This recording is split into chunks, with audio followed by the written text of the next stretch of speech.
Dear students, this is Praveen Kumar Agrawal from Management Department. Welcomes you in my today's lecture of Company Law. In today's lecture, we will discuss upon the topic Nomination for Securities. यानी कि आज के lecture में हम securities के nomination के reference में points को स्टडी करेंगे, प्रोविजंस को डिस्कस करेंगे। क्या क्या प्रोविजंस हैं?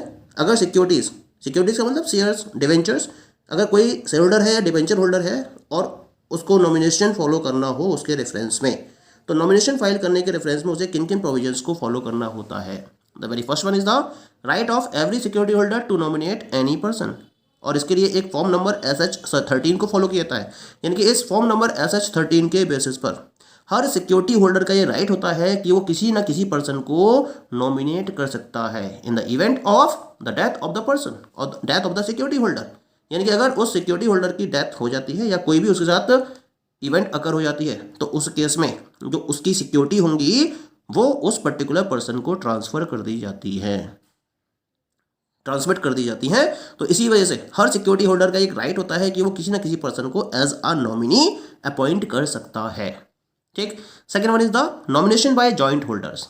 अब सिक्योरिटीज के केस में जॉइंट होल्डर्स भी होते हैं और सिंगल सिक्योरिटी होल्डर्स भी होते हैं। अगर जॉइंट होल्डर्स हैं तो उनके पास भी ये ऑप्शन होता है कि वो SH13 फॉर्म के बेसिस पर नॉमिनी को फाइल कर सकते हैं, किसी भी पर्सन को एज अ नॉमिनी अपॉइंट कर सकते हैं, लेकिन दोनों का नॉमिनी एक ही होगा।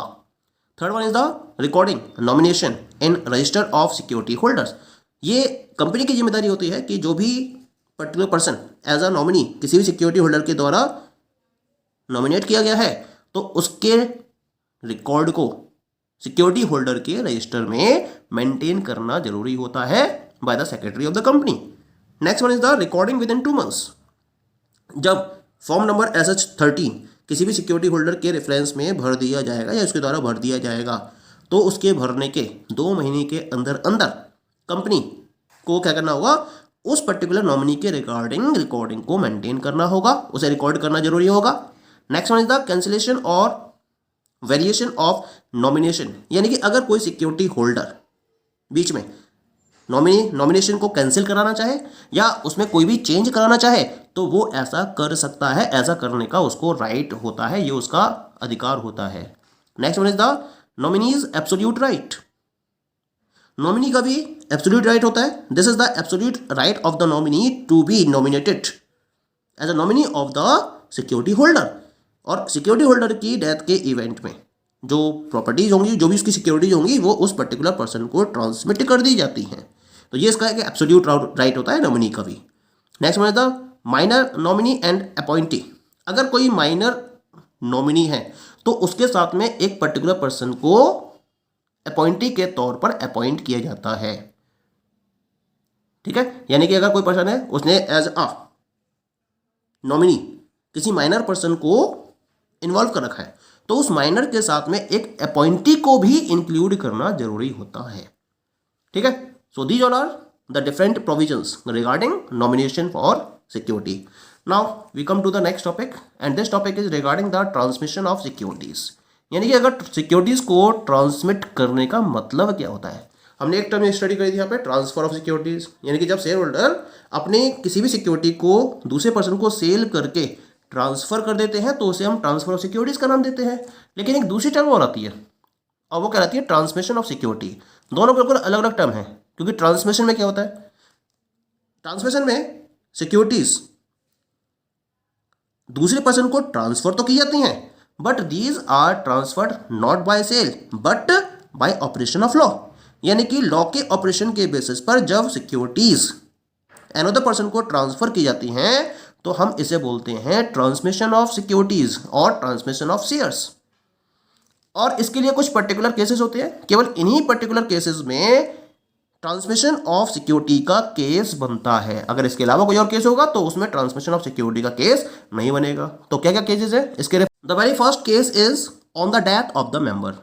यानी कि अगर कोई एग्जिस्टिंग मेंबर है कंपनी का या एग्जिस्टिंग शेयर होल्डर है, अगर उसकी डेथ हो जाती है तो उसकी डेथ के केस में जो उसकी सिक्योरिटीज है, उसके नाम पर जो सिक्योरिटीज हैं, वो उसके नॉमिनी या फिर उसके एग्जीक्यूटर या फिर उसके सक्सेसर को ट्रांसमिट कर दी जाती हैं। पहला केस हो गया, यानी कि on the death of the member.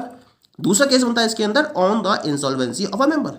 अगर कोई पर्टिकुलर मेंबर या एग्जिस्टिंग शेयर होल्डर इंसॉल्वेंट हो जाता है तो उसकी इंसॉल्वेंसी के केस में जो उसकी सिक्योरिटीज है वो ऑटोमेटिकली क्या होता है, उसके ऑफिशियल रिसीवर या फिर असाइनी या फिर लिक्विडेटर को ट्रांसमिट कर दी जाती हैं। ट्रांसफर का केस नहीं है ये, this is the transmission. Insolvent हो गया तो उस केस में जो भी उसका ऑफिशियल रिसीवर है या जो भी उसके असाइनी है या जो भी उसके लिक्विडेटर है उनको ये पर्टिकुलर सिक्योरिटीज ट्रांसमिट कर दी जाती हैं। Third one is the on the lunacy of a member.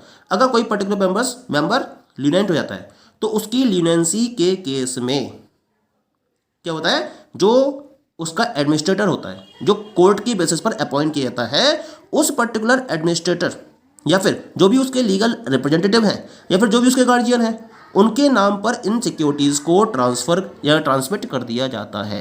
यानी कि मेंबर्स की लीनेंसी होनी चाहिए। अगर मेंबर लीनेंट हो जाता है तो कोर्ट के द्वारा या तो एडमिनिस्ट्रेटर को अपॉइंट किया जाता है या फिर उसके कोई ना कोई लीगल रिप्रेजेंटेटिव होंगे या फिर उसके कोई ना कोई गार्जियन होंगे, उन पर्टिकुलर पर्सन को ये सिक्योरिटीज़ ट्रांसमिट कर दी जाती हैं। तो इस तरह से ये 3 केसेस बनते हैं, on the death of the member, on the insolvency of a member and on the lunacy of a member. इन तीनों ही केस में जो मेंबर होगा कंपनी का उसकी सिक्योरिटीज़ को ट्रांसमिट किया जाएगा। Clear? Now come to the provisions regarding transmission.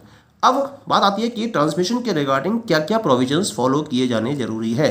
तो हम उन पर्टिकुलर प्रोविजंस को आज के लेक्चर में डिस्कस करेंगे कि अगर सिक्योरिटीज़ को ट्रांसमिट किया जाता है तो उस ट्रांसमिशन के रेफरेंस में किन किन प्रोविजंस को फॉलो किया जाना जरूरी है। The very first provision is registration of transmission of securities on receipt of intimation of transmission.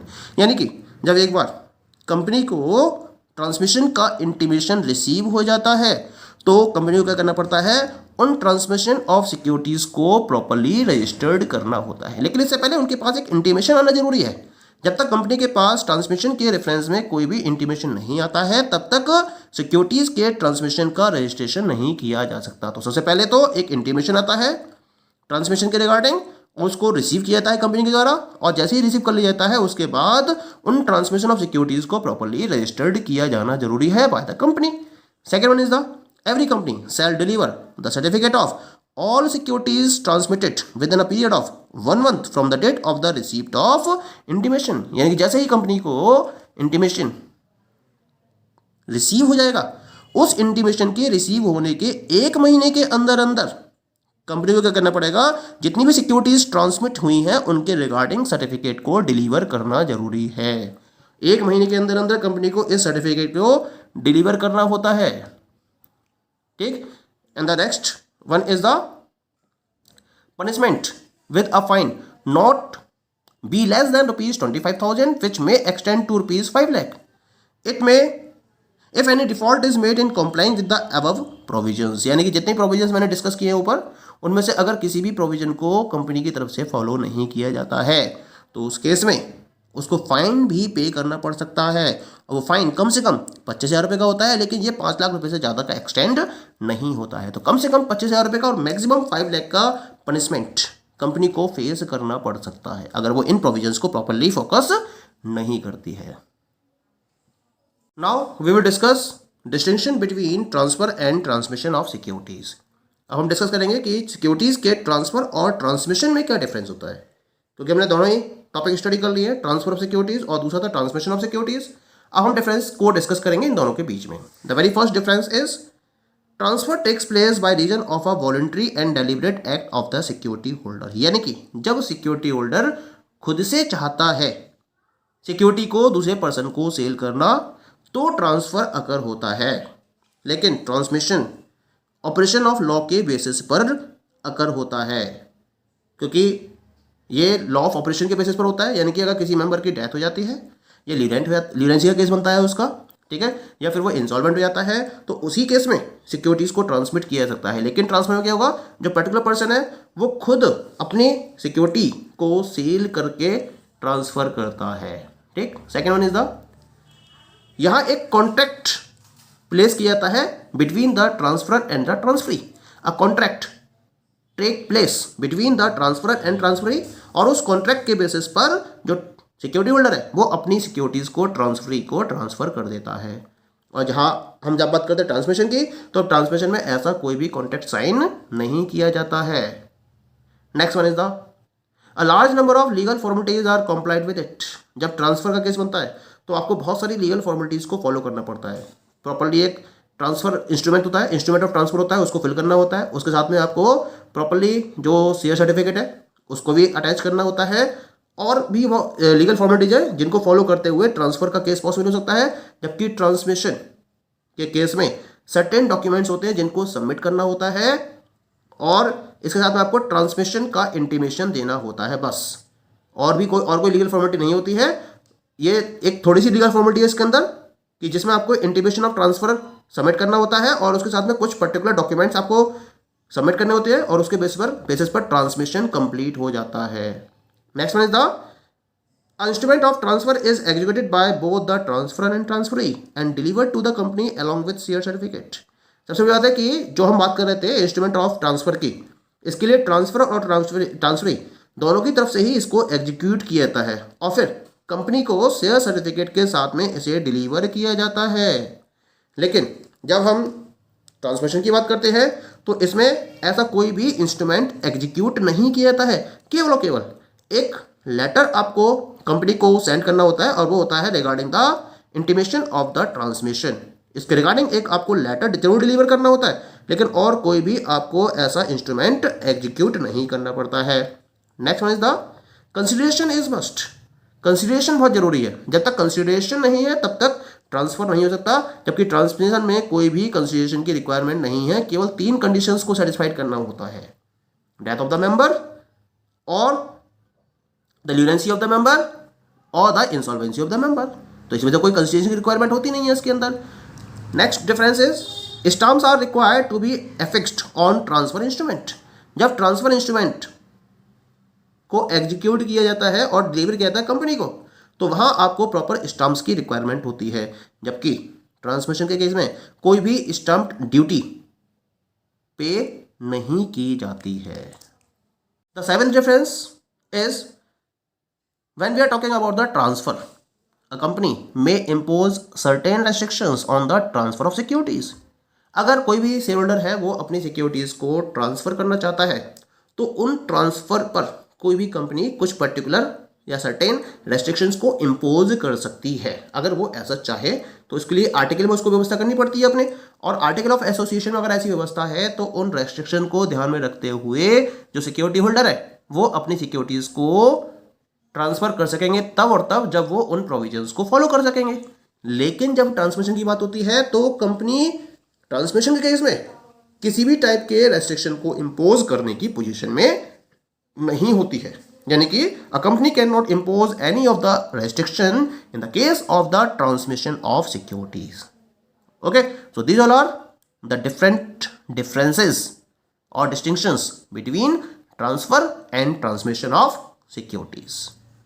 Thank you.